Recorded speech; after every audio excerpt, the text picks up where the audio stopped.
Hi, my name is Tila Sparshu. For 4 years, I was a victim of human trafficking and kidnapping. My story made national headlines, but because of a publication ban, my identity was protected. But that's not what I am here to talk about today.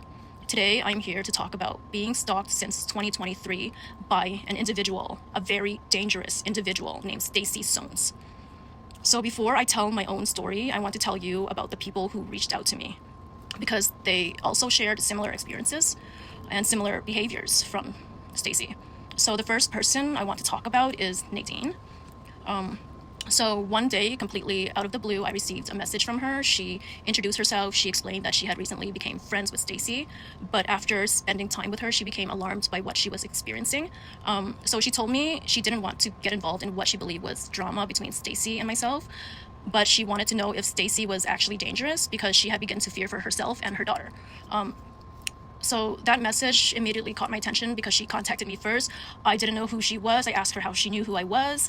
I explained that my husband and I had already obtained a restraining order, that we had an upcoming court case, and that I had only met Stacy once in July 2023 before blocking her in September 2023. I also asked the obvious question, like, what has she done to you? I made it clear there were no drama on my end. I told Nadine that I had simply continued blocking every account and every phone number that reached out to me. I also explained why I believed the situation was serious. I told her that we had documented incidents, including Stacy parking outside of my home and going through our mailbox. I also urged her to protect herself and her child. So Nadine started to also share her own experience with me. She told me that Stacy had became her friend months earlier. So she messaged me in March, and she became friends with Stacy in December, actually. Okay, so she told me, Nadine told me that Stacy told her that I was the one stalking her. However, Nadine said she eventually stopped believing that version of events. She explained that after she began distancing herself from Stacy, things had changed drastically.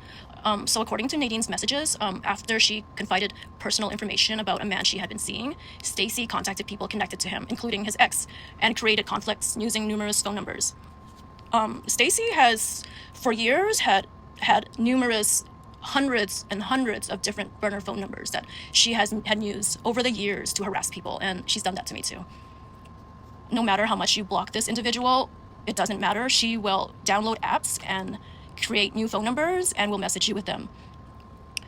So Nadine told me she believes Stacy continued escalating situations between herself and Stacy after realizing Nadine was pulling away from the friendship. So as we continued talking, I showed Nadine's a copy of my restraining order. I explained like how difficult it is to obtain one and why I took the situation seriously. Nadine told me Stacy had called herself like numerous times, like with block number. She would take screenshots and then she would present it to the police as evidence. So when the police wanted to verify their information with the phone company, with Telus, Stacy became extremely upset and back away. I personally did tell the police to look into both our phone records. I gave them consent, and I told them to get consent from her as well, which she didn't give because she was calling herself block number, taking screenshots and pretending it was me calling. So at least someone else verified that. Stacy verified that herself by telling Nadine that. So yeah. So Nadine like also claimed Stacy wanted her to report my social media accounts along with my husband's social media accounts. She explained that Stacy has shown both my profiles and my husband's profile and asked her to report them. So I guess that answered my question about how she knew who I was. She told me she had become frightened because Stacy knew where she lived, and she lived alone with her daughter. So at that point, I told her I would call her once I checked into my hotel room because I felt a phone conversation would be easier. So after our phone call, Nadine sent me multiple screenshots that she said supported what she had told me. Those screenshots included messages asking her to report my Instagram and Facebook accounts. She also shared conversations that she believed showed Stacy creating conflict in her own personal relationship. So Stacy called this guy and this guy's ex, pretending to be Nadine and pretending that Nadine is crazy, I believe.